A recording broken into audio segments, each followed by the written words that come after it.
Je ne vous appelle plus serviteur, parce que le serviteur ne sait pas ce que fait son maître. Mais je vous ai appelé ami, parce que je vous ai fait connaître tout ce que j'ai appris de mon Père. Verset 16. Ce n'est pas vous qui m'avez choisi, mais moi, je vous ai choisi. Et je vous ai établi, afin que vous alliez et que vous portiez du fruit, et que votre fruit demeure, afin que ce que vous demanderez au Père en mon nom, il vous le donne. Amen. Amen. Le thème de notre message de ce matin, c'est le privilège d'être choisi. Le privilège d'être choisi. Alléluia. Nous sommes effectivement dans le mois des privilégiés.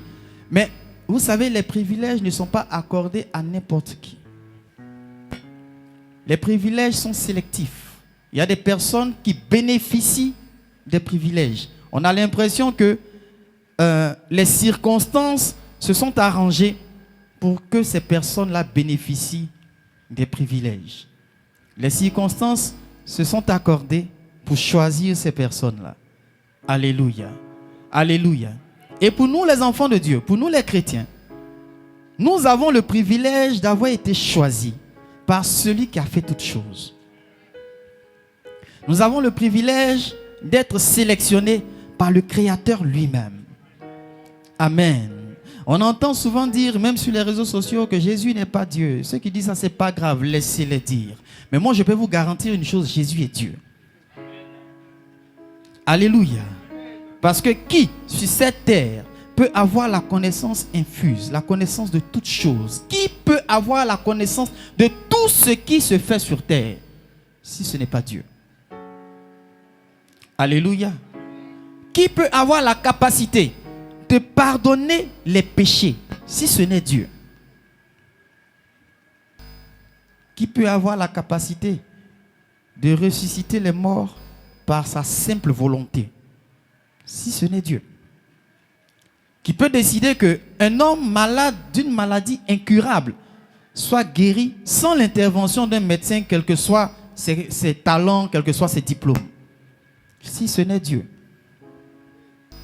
Vous êtes témoins, vous savez que sur cette terre, les hommes cherchent souvent des solutions à certains maux dont ils souffrent.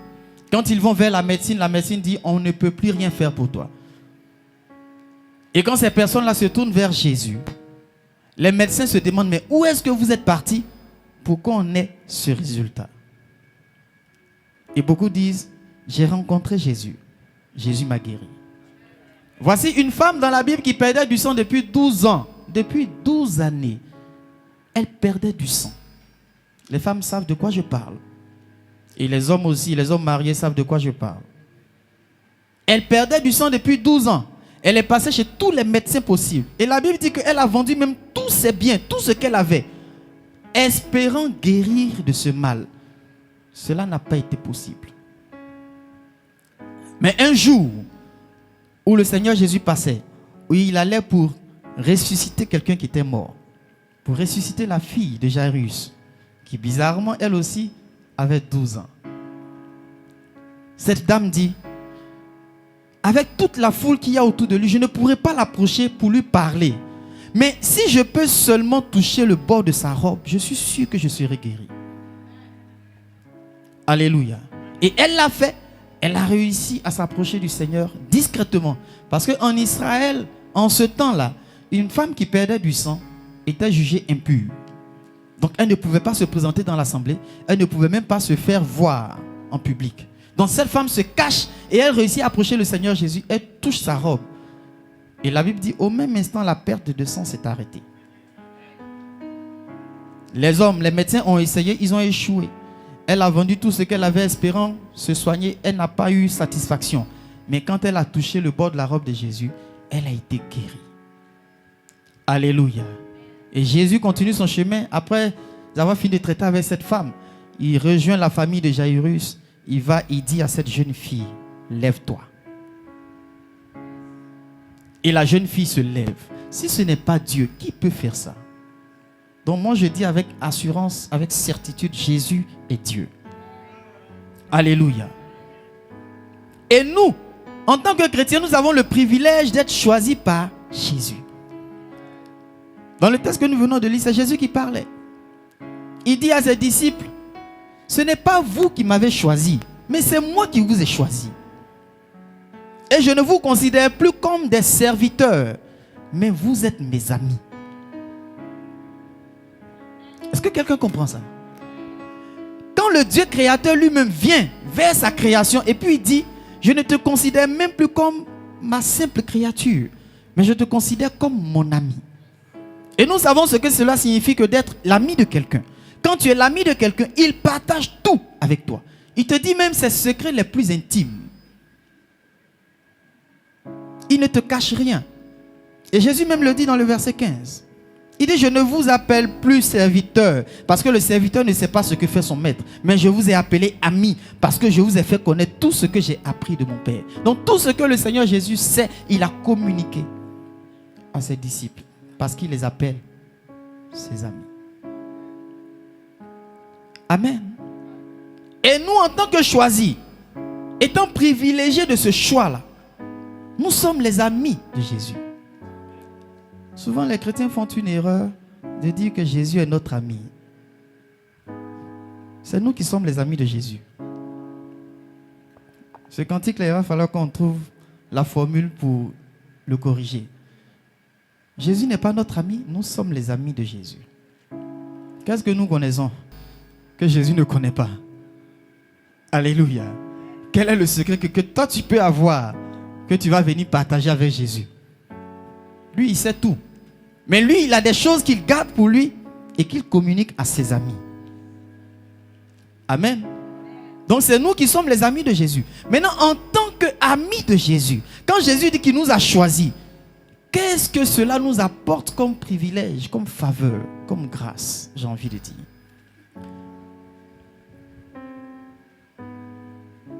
La première chose dont nous bénéficions en tant que privilégiés, en tant que choisis, en tant qu'amis de Jésus, c'est qu'il nous établit. Comme vous lisez au verset 16, il dit, ce n'est pas vous qui m'avez choisi, mais moi je vous ai choisi et je vous ai établi. Quand Christ nous choisit, quand il fait de nous ses amis, il nous établit. Comment? Regardez, à la création, vous connaissez ce récit. Quand Dieu créa l'homme et la femme, Adam et Ève, il a déclaré sur eux, il leur a dit, soyez féconds, multipliez, remplissez, assujettissez la terre, dominez. Dieu donne ces paroles-là à l'homme. Mais quand vous écoutez bien, quand vous méditez sur ces paroles, ces bénédictions que Dieu prononce, Dieu était en train d'établir l'homme. L'homme fait partie des dernières créations de Dieu.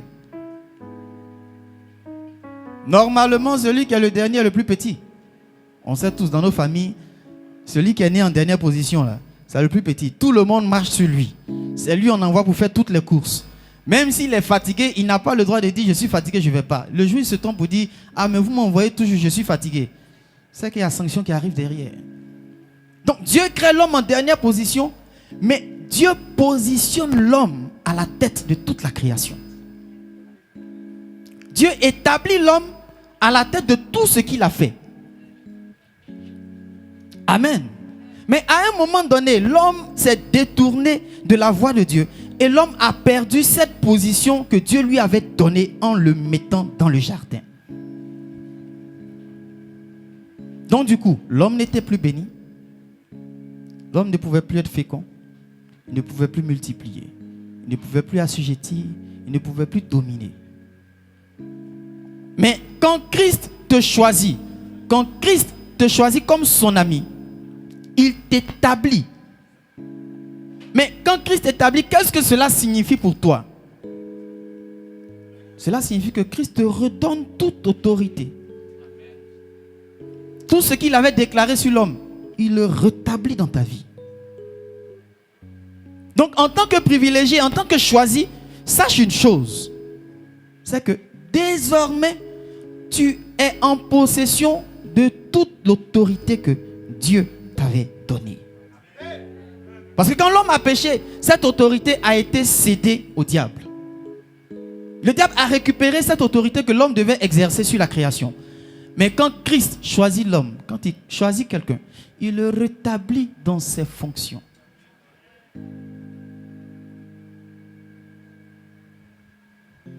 Donc Christ nous établit. Et voilà pourquoi Jésus pouvait dire à ses disciples, vous êtes le sel de la terre. Cela veut dire quoi? Désormais, c'est l'homme qui doit donner à la terre un sens. C'est l'homme qui doit redonner à la terre son sens dans son existence. C'est l'homme qui doit désormais piloter les choses de la terre. Alors que par le péché, c'est le diable qui pilotait les choses sur la terre. La raison pour laquelle, quand le diable a pris Jésus, qu'il l'a emmené sur la montagne, il lui a montré toutes les gloires de la terre. Il dit, voici toutes les richesses de la terre. Si tu te procèdes que tu m'adores, je te donne. Et on a tendance à dire, mais le diable oublie que c'est Jésus qui a créé. Oui, en effet, c'est Jésus qui est le créateur de toutes choses. Mais quand l'homme a péché, toutes ces choses-là, l'homme les a cédées au diable. Parce que c'était à lui de dominer. Mais quand il a péché, qu'il s'est soumis au diable, tous ces éléments, toutes ces richesses ont été léguées au diable. Donc le diable a raison de dire à Jésus, si tu m'adores, je te donne. Alléluia. Mais Christ te rétablit en sorte que tous ces éléments-là sont désormais pour toi. J'ai parlé seul. J'ai l'impression que je suis seul dans la salle. On pourrait dire, alors en tant que choisi, toutes les richesses de la terre sont à toi. Il dit, je vous ai établi. Quand vous regardez tous les disciples que Jésus a appelés, il y avait des pêcheurs, il y avait des scribes, il y avait toutes les classes possibles. Et ceux même qui étaient les plus négligés dans la société. Mais Jésus les choisit et puis il les établit. Quand vous regardez la vie des disciples, quand ils sont devenus apôtres, quand vous regardez comment est-ce qu'ils ont conduit les choses, on voit que ce sont les disciples maintenant qui conduisaient la vie de l'église. Et particulièrement l'apôtre Pierre, qui ont dirigé la vie de l'église. Et on voyait combien de fois est-ce que l'Esprit de Dieu se manifestait au travers des disciples, des apôtres. Amen. Les apôtres ont aussi ressuscité des morts. Ils ont guéri des malades. Au point où la Bible dit même l'ombre de Pierre guérissait les malades.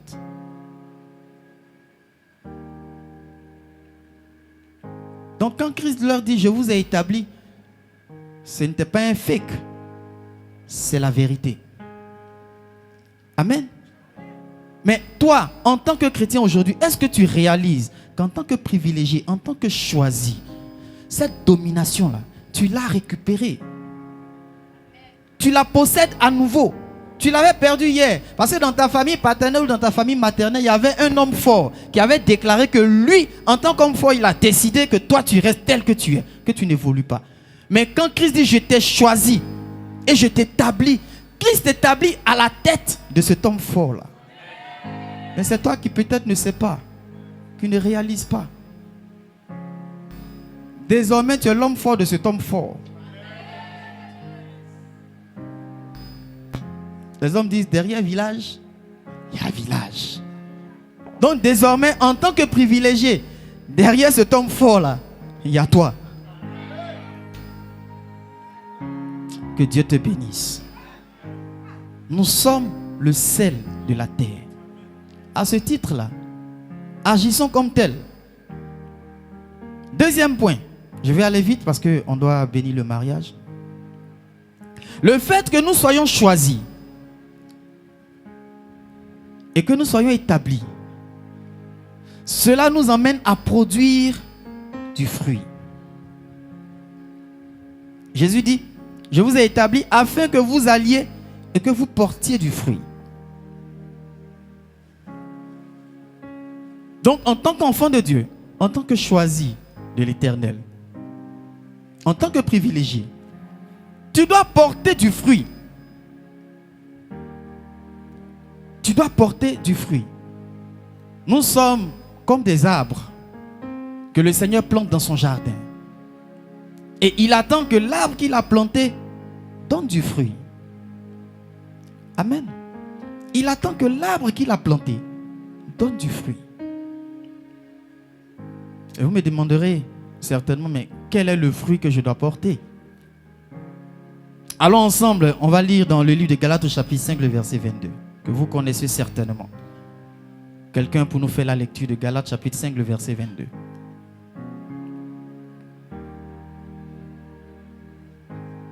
Galates chapitre 5, le verset 22.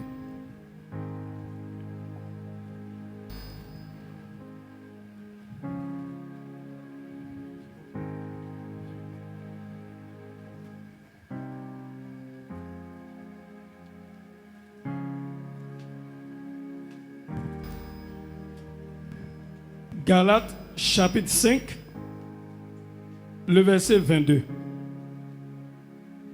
Mais le fruit de l'esprit, c'est l'amour. L'amour, oui. La joie. La joie. La paix. La paix. La patience. La patience. La bonté. La bénignité. La fidélité. La douceur. La tempérance.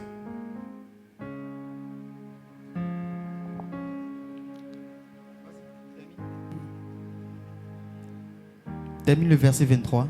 La loi n'est pas contre ces choses. Amen. Amen. Alors voici ici le fruit qu'un enfant de Dieu doit porter, ou du moins ce qu'il doit produire. Le premier fruit qui est relaté, qui est donné ici par la Bible, c'est l'amour. Vous connaissez déjà le fruit de l'esprit, on en a parlé ici. Quand Jésus te choisit, il attend que tu produises ce fruit-là, que tu démontres de l'amour. Quand vous terminez même la lecture de Jean chapitre 15, quand vous allez au verset 17, Jésus dit: ce que je vous demande, c'est de vous aimer les uns les autres. Donc le premier fruit que nous devons produire en tant que choisi, c'est l'amour. L'enfant de Dieu, le choisi de Dieu, l'ami de Dieu, doit pouvoir manifester autour de lui l'amour. Jésus le dit: si vous vous aimez, le monde saura que vous êtes mes disciples. Le deuxième fruit, c'est la joie. J'ai envie de te dire comme ça, ce n'est pas normal de voir un chrétien triste. Vous allez me dire, mais est-ce que le pasteur même il sait que la vie est dure? Je sais très bien que la vie est dure. Peut-être même je le sais plus que vous. Parce que chaque fois que l'un d'entre vous a une difficulté, cela devient moi ma difficulté. Amen. À chaque fois que l'un d'entre vous a une inquiétude, cela devient moi mon inquiétude. À chaque fois que l'un d'entre vous a un sujet de prière, ça devient moi mon sujet de prière. Mais à chaque fois que j'ai un sujet de prière, c'est mon sujet de prière. Vous comprenez, non? Donc je sais que la vie est dure, plus que vous-même. Amen. Mais la Bible dit que nous devons manifester la joie. Donc ce n'est pas normal que l'enfant de Dieu soit triste. Pourquoi? L'enfant de Dieu qui est l'ami de Jésus a quelqu'un qui ne va jamais l'abandonner. Quelqu'un qui ne va jamais le délaisser. Quelqu'un qui ne va jamais le négliger. Tu peux traverser des épreuves. Tu peux traverser même la tempête. Mais je dis bien, tu traverses. Je n'ai pas dit, tu restes dans la tempête. Et on le dit très souvent ici, dans ta marche chrétienne, si tu ne rencontres pas le diable, c'est que vous marchez ensemble. Donc ça veut dire que dans ta marche chrétienne, tu dois rencontrer des épreuves. Mais l'épreuve vient pourquoi? L'épreuve vient pour te forger, pour te former, te faire grandir et te faire avancer. Donc si tu n'as pas compris ça, et que à cause de l'épreuve, tu t'assois, tu es triste, tu pleures, tu as échoué déjà à l'examen. Donc alors que tu devais avancer, tu restes sur place. Alors que tu devais monter, tu restes sur place. Alors que tu devais être plus fort, tu restes faible. Parce que c'est le rôle de l'épreuve. Mais quand tu réalises que ce qui est en train de se produire dans ta vie vient pour te forger, pour te former, pour te faire grandir, te faire avancer, te faire aller encore plus loin avec le Seigneur, tu ne peux pas être triste. D'autant plus que cela signifie que tu marches dans le bon chemin. Donc tu devrais te réjouir et te dire: ah Seigneur, heureusement que je traverse des épreuves. Ça veut dire que je marche sur la bonne voie. Et que tu es avec moi. Voyez les disciples quand ils étaient dans la barque et que Jésus dormait, la tempête s'est levée, ils ont commencé à paniquer et ils appellent le Seigneur et lui disent, je vais traduire en nous notre français. Nous on est en train de mourir et puis toi tu dors. Ça chauffe sur nous, toi ça te dit rien, tu dors. Mais ils ont oublié que l'épreuve qu'ils étaient en train de traverser, ils ne la traversaient pas seuls. Le Seigneur était dans leur barque. À ce titre-là, chaque fois que tu verras quelque chose de bizarre se manifester contre toi, réjouis-toi. Seigneur, merci parce que au moins je traverse une épreuve. Quand la vie du chrétien, tout va bien, il va commencer à s'interroger. Si tout est rose, pose-toi des questions. Est-ce que je suis encore chrétien ou bien je suis plus chrétien moi, mais je ne sais pas. Amen.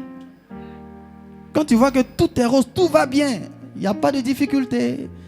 Tu es riche, super riche. Il n'y a pas de maladie. Tu travailles. Tu es marié. Tu as tes enfants. Tu as tes projets. Tes entreprises, tout va bien. Il n'y a même pas petit grain de sable même qui vient se mettre dans tes projets. Tout va bien, très bien. Demande-toi. J'ai dit quoi tout à l'heure? Quand des jeunes gens se proposent au projet du mariage, le diable se lèvera contre eux. Donc si tu es en train de préparer ton mariage et puis il n'y a pas de difficulté, juste un conseil, il faut annuler. Non, j'ai dit c'est un conseil, tu n'es pas obligé, mais c'est mieux d'annuler. Projet de mariage, tu as commencé, l'argent vient à gogo. Les parents même, c'est comme s'il n'y a rien. Notre fille là, tu peux la prendre. Et puis tu vois que l'organisation, ça va vite quoi. En moins de 2 jours, tu as fini de planifier ton mariage, tu as organisé tout. Mon ami, même pause. Parce que normalement, quand tu commences à organiser ton mariage, tu vas voir qu'il va y avoir une situation du genre, bon, moi je prends la voiture du mari en charge. Amen. Tu es content. Et puis à 2 jours, ta peuple te dit, non, la voiture là, on ne pourra plus te donner. C'est de ça que je parle. Ou bien quelqu'un te dit, pour le mariage là, le gâteau de mariage, c'est moi qui l'offre. Et puis à la dernière minute, il te dit, non, la pâtissière que je voulais voir là, elle est en voyage, donc on ne pourra plus faire ton gâteau chez elle. Il faut trouver quelqu'un d'autre. En 2 jours, gâteau de mariage. Quand tu rencontres ce genre de choses, c'est que le mariage, c'est bon. Allons-y. Mais si tout va bien, il n'y a pas de problème, on avance, ça roule. Il faut tirer frein à main, coupe le moteur, et puis assieds-toi à la maison. Et puis tu dis, est-ce que ce mariage-là, je suis sur la voie du Seigneur? Amen. Nos mariés peuvent témoigner. Ils sont venus me voir le dimanche dernier au bureau. Je leur ai donné quelques conseils. Je leur ai dit, allez-y, faites ainsi. Sonia, ça va? Ça va. Que Dieu te bénisse. Donc le chrétien doit manifester la joie. Ensuite, la paix. Celui qui est choisi par Christ, celui qui est l'ami de Christ, partout où il arrive, il y a la paix. Parce que lui-même, il a la paix en lui. Lui-même, il est en paix. Je dis, ce n'est pas que les difficultés n'existent pas. Mais malgré les difficultés, il est en paix. Il n'a pas à s'inquiéter. Il n'a pas à être troublé. Son cœur est tranquille. Il est comme l'oiseau qui est caché dans le creux du rocher. Même si les vagues se lèvent contre le rocher, il est à l'abri. Donc il est en paix. Il voit tout le monde autour de lui en train de s'agiter. Lui, il est en paix. Et c'est là qu'on va lui demander, mais lui là-haut, rien ne lui dit quelque chose ou bien. Mais il est en paix. On ne va jamais le voir en train de demander, mais ça là, mais c'est qu'elle a fait. Mais je vais faire comment même. Non, ce n'est pas son problème. Il est en paix et il avance. Parce qu'il est l'ami de Jésus. Vous avez une fois vu Jésus paniquer? Pour ceux qui ont lu la Bible, qui ont lu les 4 évangiles, est-ce qu'il y a un verset où vous avez vu, il est dit, Jésus était paniqué quand on lui a dit que Lazare est mort? Vous avez vu Jésus attraper sa tête, vous dites, oh, waouh. Jésus dit à ses disciples, Lazare dort, alors on va le réveiller. Parce qu'il est la paix. Et si Christ est en nous, nous devons être en paix. Et donc, manifestons autour de nous la paix. Si le chrétien arrive dans un lieu où c'est bizarre, il y a des troubles, normalement, la présence du chrétien doit calmer les choses. Mais souvent, on voit que c'est le chrétien lui-même. Quand il arrive, c'est là qu'on va appeler les pompiers. Parce que lui, il vient avec l'essence. On dit, il y a le feu. Au lieu de venir avec l'eau, lui, il vient avec essence. Non. Le chrétien doit apporter la paix. Amen. Parce que Christ dit, je vous donne ma paix. Ensuite, la patience. Ai-je besoin de développer? Le chrétien doit savoir patienter. Quand tu es choisi par Christ, tu dois manifester la patience. Parce que les promesses de l'Éternel sont oui et amen. Et il dit quoi? Si la promesse tarde, vous connaissez le passage. Si la promesse tarde, attends-la. Si la promesse tarde, attends-la. Pourquoi? Elle s'accomplira certainement. Amen. Donc ne rentre pas dans le système, mais mon ami d'enfance là, lui aujourd'hui il travaille, il voyage de pays en pays. Moi, ça s'essayait côte à côte en classe. Lui il est en train de voyager en avion. Moi je ne peux même pas trouver même Woro me déplacer. Et puis Dieu a dit, je serai à la tête, je ne serai jamais à la queue. Mais là où je vois là, je ne suis même pas à la queue.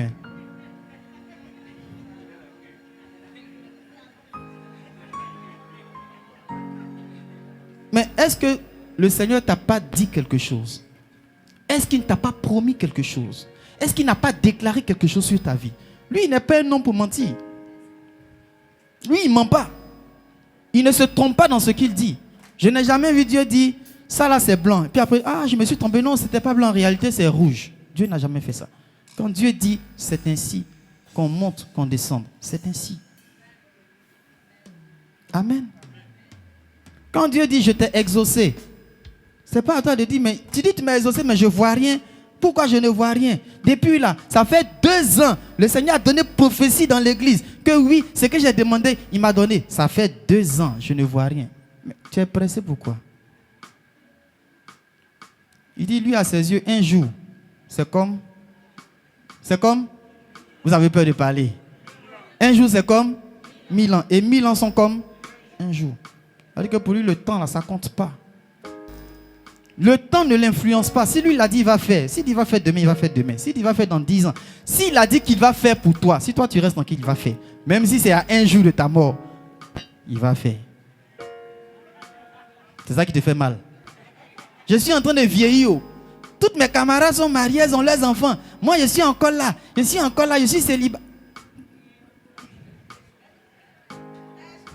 C'est lui qui a dit que le mariage soit honoré de tous, non?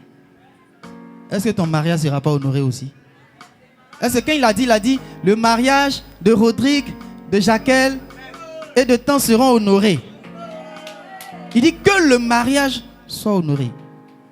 Non, ça veut dire que toi aussi tu vas te marier, on va honorer ton mariage. Mais toi, il te faut être patient.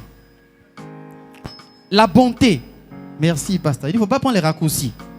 Et quand tu prends les raccourcis, ne te retrouve pas à Marcoussis. Non. Tu te retrouves en enfer. Ça va? La bonté, la bénignité, je vais avancer. La fidélité, la douceur, la tempérance. Voici des fruits. Sinon, voici le fruit que le chrétien, ami de Jésus, choisi par Jésus, privilégié, doit pouvoir manifester autour de lui. Je peux avancer. Regardez l'apôtre Pierre. Avant qu'il ne soit Pierre, avant qu'il ne soit appelé Pierre, il s'appelait comment? Simon. Qu'est-ce qu'il faisait? C'était un pécheur. Alléluia. La Bible dit, dans le livre de Luc, au chapitre 5, que Jésus marchait et puis il est arrivé quelque part où il a vu des pêcheurs qui revenaient de la pêche, qui étaient en train de nettoyer leurs filets. Les barques étaient là. Et la Bible dit, Jésus est monté dans la barque qui appartenait à Simon. Quand j'ai lu le passage, j'ai dit, attends. Donc, Jésus a fait un choix. Parce qu'il y avait plusieurs barques. Mais il est monté dans la barque qui appartient à Simon. Donc Jésus a choisi Simon. Ça confirme, hein? Il dit, c'est pas vous qui m'avez choisi, c'est moi je vous ai choisi. Donc il choisit la barque de Simon, il monte dans cette barque, il s'assoit. On dirait que c'est pour lui. Amen. Comme si c'est sa chose. Il monte, il s'assoit dans la barque. Et puis la Bible dit, de la barque, il a commencé à enseigner le peuple. La foule qui était là. Il les enseigne, il finit. Et puis il dit à Simon, on dirait que c'est pour lui. Il dit, allons encore plus loin dans l'eau là. Allons plus loin. Et gloire à Dieu. Simon a obéi tout bonnement. Et arrivé plus loin, Jésus lui dit, jette le filet. Il jette le filet. Bien sûr, il a discuté. Il dit, moi je suis un pêcheur professionnel. Je suis un pêcheur pro max. Donc les techniques de pêche là, c'est mon domaine. Alléluia. Il dit, Seigneur, moi j'ai fait des études en économie. Tout ce qui est gestion économique, c'est mon domaine, je maîtrise ça. Le Seigneur dit, il faut lancer le filet. Il dit, Seigneur, moi j'ai fait des études en médecine, je suis docteur. Tout ce qui est domaine de la santé, c'est mon affaire. Le Seigneur dit, cette maladie-là n'est pas incurable, moi je guéris.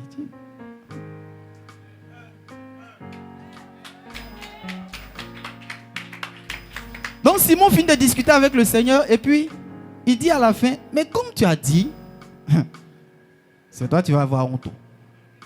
Il a jeté le filet. Et la Bible dit, il a jeté le filet. Et la pêche qu'il a opérée là était une pêche miraculeuse. Il a pris plus de poissons au point où sa barque ne pouvait pas contenir. Il a appelé ses amis, venez m'aider. Ils sont venus. Les deux barques sont chargées au point où les barques là s'enfoncent dans l'eau. Avec poissons. Ils ont pêché toute la nuit, ils n'ont rien pris. Mais le matin, en plein jour, ils ont pris tellement de poissons que leur barque s'enfonçait. Amen. Mais à la suite, il y a quelque chose qui s'est passé. Simon regarde le Seigneur puis lui dit, je ne suis pas digne. Éloigne-toi de moi. Il s'est jeté à terre. Il dit, je ne suis pas digne d'être devant toi. Éloigne-toi de moi. Et puis le Seigneur lui dit quoi? Alléluia. Que Dieu te bénisse. Il dit, non, laisse, viens. Désormais, là, je ferai de toi un pêcheur d'hommes.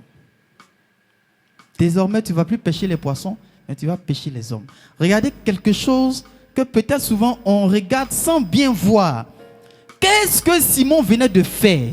Il venait d'opérer une pêche miraculeuse. Il a pris tellement de poissons que son bateau était en train de s'enfoncer dans l'eau. Jésus lui dit, tu seras désormais un pêcheur d'hommes. Ils n'ont pas encore compris.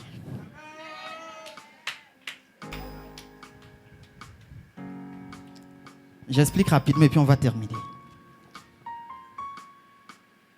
Simon a échoué dans la pêche. Quand Jésus lui dit, il faut faire, jette le filet, il discute. Il dit, non, c'est pas possible que ça marche parce qu'on est en plein jour. Tu ne peux pas avoir de poisson en plein jour. C'est la nuit, on pêche et c'est plus facile. Jésus lui dit, jette le filet. Il jette le filet. Et lui qui avait fait une pêche infructueuse, qui avait échoué dans la pêche, il a fait une pêche miraculeuse. Il a pêché un nombre incroyable de poissons. Et Jésus lui dit, tu seras un pêcheur d'hommes. Bon, vous avez dit amen. Si je pose la question, qu'est-ce que vous avez compris? Parce qu'il faut avoir compris. Qu'est-ce que le Seigneur est en train de te dire?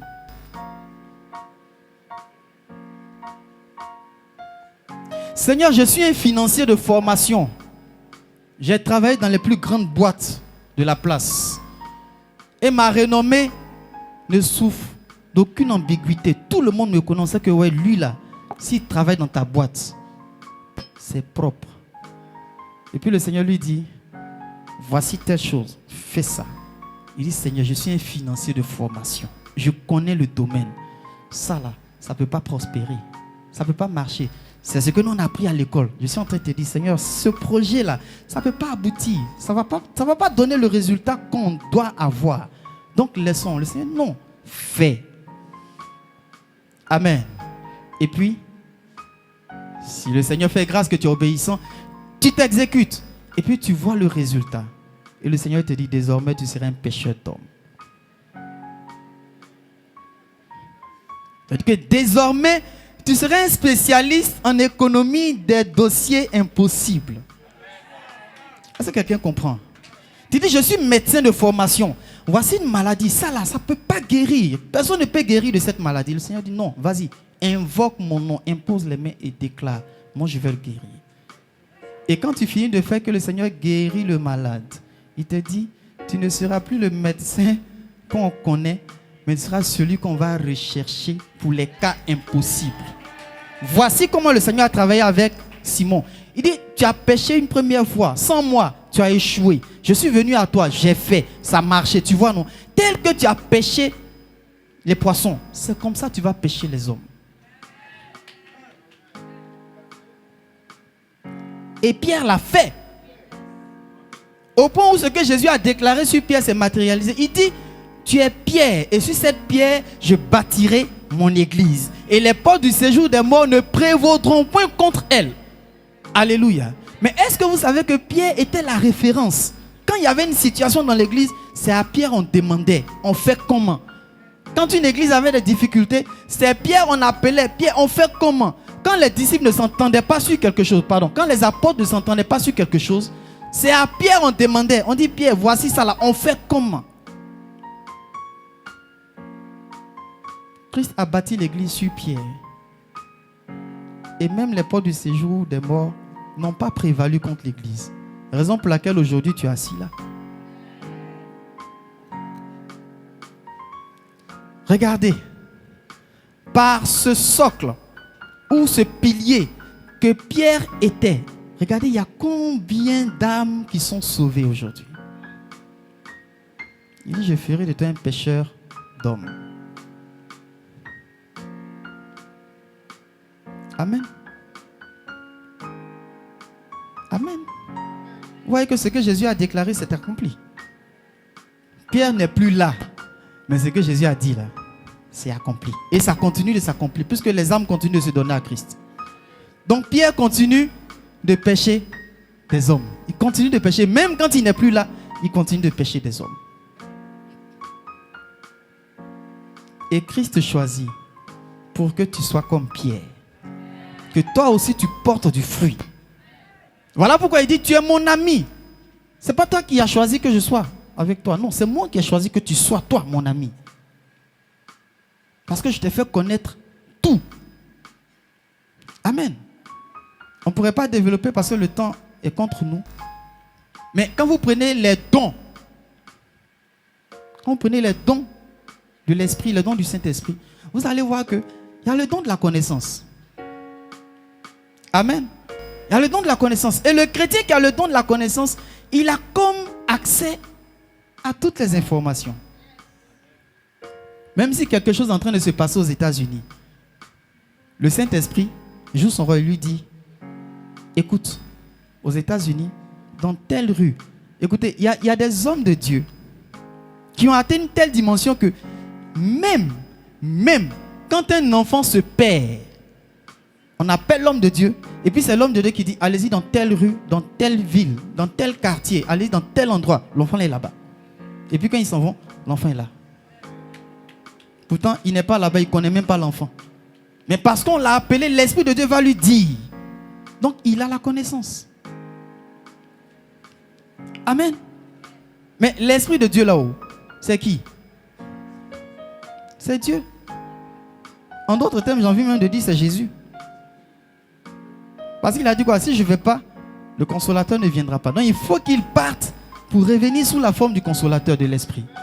Pour vivre en nous. Parce que étant physique, il ne peut pas venir habiter en nous. Il faut qu'il soit sous la forme esprit pour habiter en nous. Ça va? Étant donné que lui, il a la connaissance, quand il vient en nous, il nous donne aussi cette connaissance. Voilà pourquoi il dit, vous êtes mes amis. Amen. Et je vais terminer sur le dernier point. Qui est quelque chose qui m'a frappé. J'ai dit, waouh. Donc, c'est vraiment une grâce À la fin du verset 16, je vais lire tout le verset pour que vous puissiez suivre. Verset 16 de Jean chapitre 15. Il est écrit, ce n'est pas vous qui m'avez choisi, mais moi je vous ai choisi et je vous ai établi, afin que vous alliez et que vous portiez du fruit et que votre fruit demeure, afin que ce que vous demanderez au Père en mon nom, il vous le donne. J'ai dit, attends, donc, parce que Jésus nous choisit, ce que nous allons demander au Père, il va nous donner. Donc si Jésus ne t'a pas choisi, si tu demandes quelque chose à Dieu, tu ne vas pas avoir. Et toi, tu as le privilège d'être de ceux-là qui sont choisis par Jésus. En d'autres termes, si tu demandes quelque chose à Dieu en tant que choisi par Christ, si tu demandes quelque chose au Père, au nom de Jésus, il te le donne.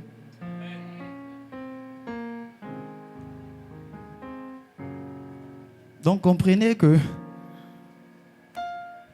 c'est vrai, ça peut arriver que tu demandes quelque chose à Dieu et puis il ne fasse pas. Ça peut arriver parce que ce n'est pas dans son plan pour toi. Ce n'est pas sa volonté pour toi. Ce n'est pas ce qu'il a prévu pour toi. Donc tu lui dis, Seigneur, voilà, je vais avoir un jet privé. Et puis le Seigneur il te dit, non, je ne te donne pas. Ou bien il ne dit rien. Amen. Ça peut arriver. Parce qu'il sait que si tu te donne le jet privé maintenant, tu vas faire un crash, tu vas mourir. Donc il dit, non, je ne te donne pas. Mais il y a aussi l'autre cas où, quand tu demandes, et puis tu ne reçois pas, ce n'est pas seulement parce que tu demandes mal, mais c'est parce que tu n'es pas encore l'ami de Jésus. Parce que tu n'es pas encore l'ami de Jésus. En d'autres termes, Jésus n'a pas encore pu, permettez que je le dise ainsi, Jésus n'a pas encore pu te donner tout ce qu'il sait. Parce qu'à ses amis, il leur donne toute la connaissance. Donc, si tu demandes quelque chose à Dieu et que tu vois que tu ne reçois pas la chose, tu as demandé depuis des années, ça ne vient pas. Tu as invoqué l'Éternel, tu as fait jeûne, tu as fait jeûne de Esther, tu as fait jeûne de Daniel, tu as fait jeûne de Jésus, tu as fait jeûne de qui encore, je ne sais plus. Et puis tu ne vois pas la chose, demande-toi, est-ce que je suis l'ami de Jésus? Parce qu'à ses amis, il ne refuse pas. À moins que ce ne soit pas dans son plan.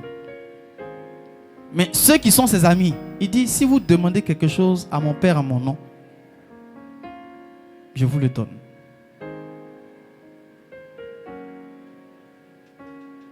Est-ce que quelqu'un a compris?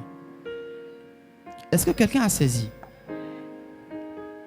Si tu demandes au Père et que tu ne reçois pas, il y a deux possibilités. Soit ce n'est pas la volonté du Père, ou soit tu n'es pas dans les conditions pour que le Père te donne. Tu ne remplis pas les conditions pour être exaucé. Parmi ces conditions, il faut être l'ami de Jésus. Il ne faudrait, ça ne doit pas être, Jésus n'est pas ton ami. Ça doit être, je ne suis pas encore l'ami de Jésus. Et pour être l'ami de Jésus, il faut rentrer dans son intimité. Il faut chercher à entrer dans son intimité. Amen. On aura le temps peut-être de développer plus tard comment entrer dans l'intimité de Christ. C'est important. Parce que quand tu ne l'es pas, quand tu n'es pas intime de Jésus, il y a des choses que tu ne peux pas faire. Il y a des choses que tu ne peux pas voir. Il y a des choses auxquelles tu ne peux pas avoir accès. Parce que tu n'es pas dans le cercle des choisis. Si tout de suite, à Prodige, un membre de Prodige devient président de la République, chier. Mais oui, je sais ce que je suis en train de déclarer. Je dis, si un membre de Prodige devient président de la République, je suis certain d'une chose. Enfin, dans les normes, je pense que c'est ce qui doit se faire. Il n'y a pas un jeune à Prodige qui ne va pas avoir travail. Pourquoi? Pourquoi? Parce qu'on se connaît. On marche ensemble. On est tous enfants de Dieu.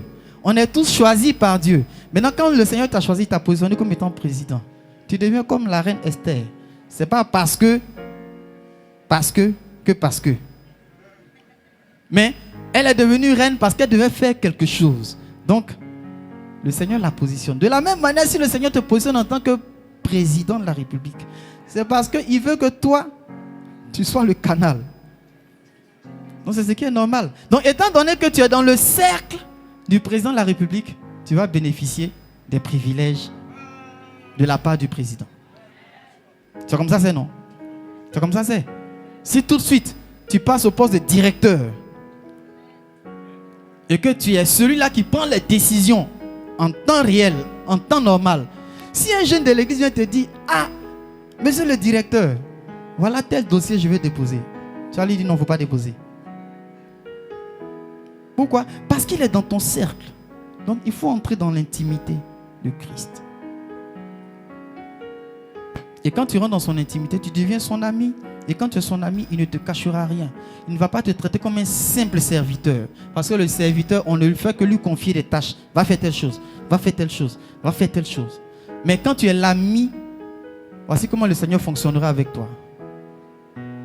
Voici telle chose qu'on doit faire. Est-ce que vous voyez la différence? Quand c'est le serviteur, on lui dit, va m'acheter telle chose. Va m'acheter du pain à la boulangerie. Va me chercher du lait. On l'envoie. C'est un serviteur, il est censé servir. Mais quand tu deviens l'ami, ça devient plutôt, j'ai envie de boire du lait aujourd'hui. Tu n'as pas envie d'en boire aussi? Et c'est comme ça que Jésus commence à traiter avec toi. Quand tu es son ami, quand tu rentres dans son intimité, tout ce qu'il veut faire, il t'associe. Il dit, on va faire ça. On va faire ça. Voici pourquoi l'Éternel pouvait dire, cacherai-je à mon serviteur? Il appelle serviteur, mais il dit, je ne vais rien lui cacher. Est-ce que je vais lui cacher ce que je veux faire?